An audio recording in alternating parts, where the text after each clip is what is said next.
And then we have cooperation. You would think by cooperation, that sounds good, right? Sometimes we read reports and it may even say something like family failed to cooperate. It's a measurement that sometimes our language uses. However, if we really were to define cooperation, it really is pretty far still on the continuum from collaboration. Cooperation is when someone just does what we have asked or someone has asked. So that means that you're going to do your thing. Maybe you have partners that are working on the case plan, they do theirs, but none of it's done together. There's no common ground or conversation about the mutual interest and how you're going to continue that communication back and forth. Cooperation sounds like a good thing. It's not necessarily bad because it does insinuate things are getting done, but it's not referring to any form of communication back. Then you have what we call coordination. A lot of times that's how we see our jobs, because there are going to be lots of community partners and lots of need to understand people's schedules and to make sure that everyone can be there at the designated time or the designated meeting. Make sure the children can be present when they're supposed to be present. So coordination is a big part of our job. But when we think about working with others, this is saying that we really know what each other is doing, and we're going to try to basically adhere to that or not get in each other's way and work around. And then, but the only thing it still does not have, or it lacks, is that communication back and forth on how we're going to continue to reassess. It doesn't really speak just by coordinating that we're going to have a conversation on the progress and how we're going to continue to reassess along the way. And then we have integration, which is essentially collaboration. In the integrative phase, that's when we're interacting to achieve mutual goals. And so just by knowing that, you can assume that we've had to spend some time to identify what our mutual goals are. We have to understand the agency that's working with another family or a family that we've referred to them. What is their ultimate goal? What is their involvement, and what are they going to do to communicate their progress or lack of progress back to them as the team? And so not just to us, but to the family, to any other community partners that are involved. Collaboration ultimately is what we strive for.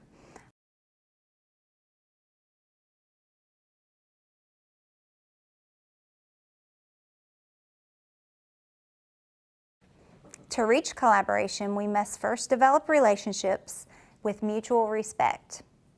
We must understand and trust with the agencies, the families, and other partners in this collaboration.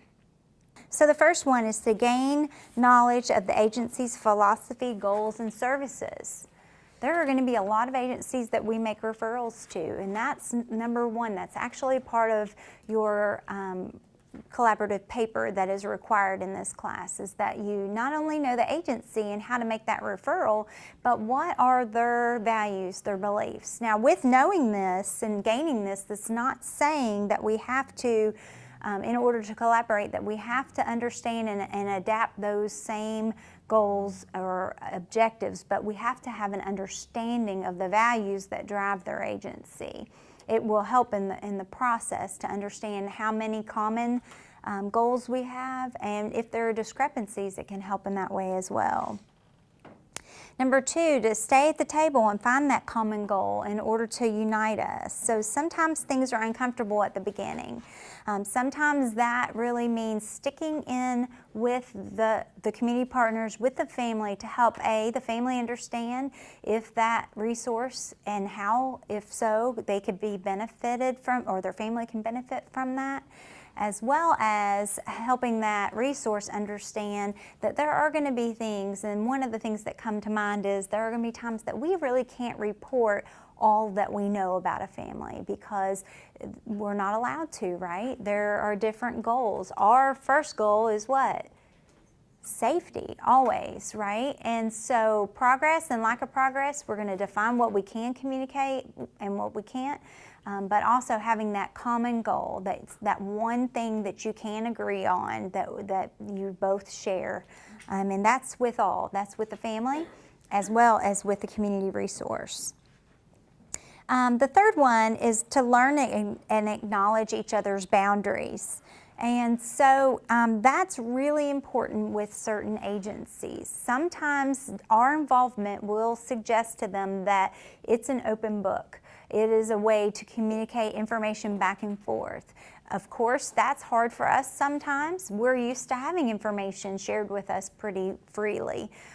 But we'll learn about that this week when we talk about substance abuse, for example. There are laws, federal laws, that prohibit shared information about certain types of treatment without that specific release. That would be a natural boundary. That would be something that we would need to share on the front end. If information is shared or not shared, why is it, and how can we, if there's a wall built, if there's a referral that's made but information can't be shared, can it be as simple as signing a release that would agree between the family and the provider that that information can be shared, or is there something else that we can put in place? And sometimes it's just knowing where the line is drawn, where our job is, and that's ultimately for safety, right? We can compare that probably with the conversation that we have a lot of times with families, right? I'm going to work with you. I'm going to provide you with some information about a case plan. We're going to hook you with resources. But ultimately, if there is a concern or risk of harm for the children and it rises to the level of imminent risk, our action must be different. And so that's very similar in defining our boundaries and what we're able to do, what we're capable of doing, as well as with our community partners. The fourth one is identifying specific tasks and responsibilities.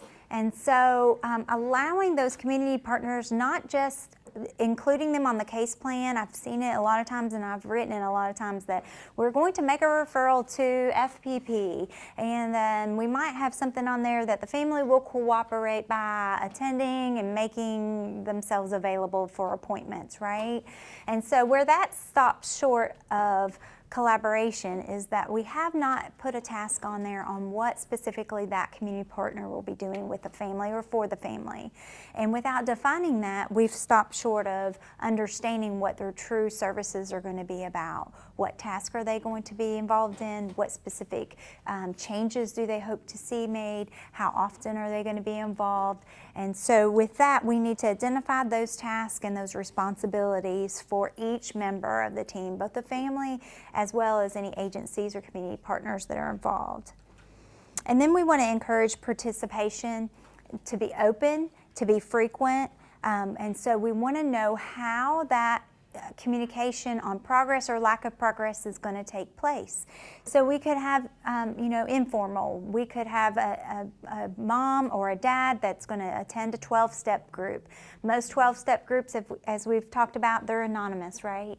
They have that in their name right from the get-go. So what might be something that you can think of that they would communicate back that they have actually attended that and been a part of that group? Attendance sheets, right? It's a signature sheet.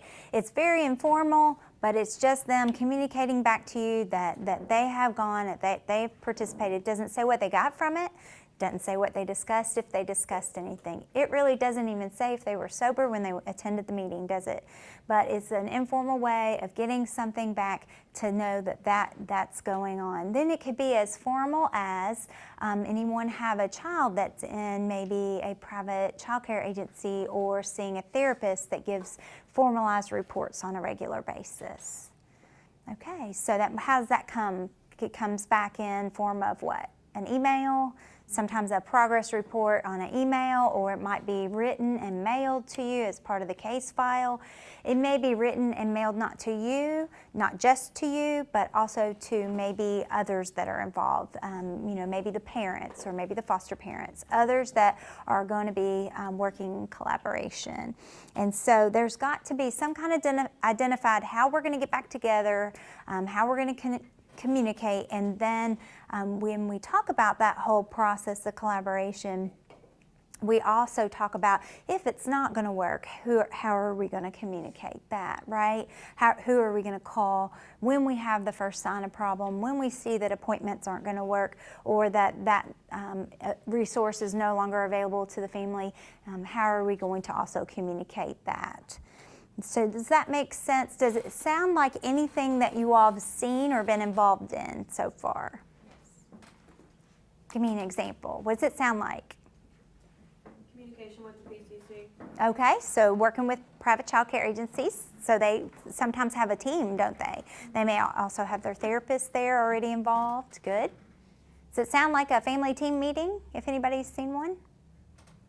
I hope it does. I hope it sounds similar because some of the same steps, and ultimately you can have a family team meeting or a case planning conference without calling it that. But having these steps in place, whether it's in the conference or after the conference, as you start to help the family link with resources, that's the ultimate goal.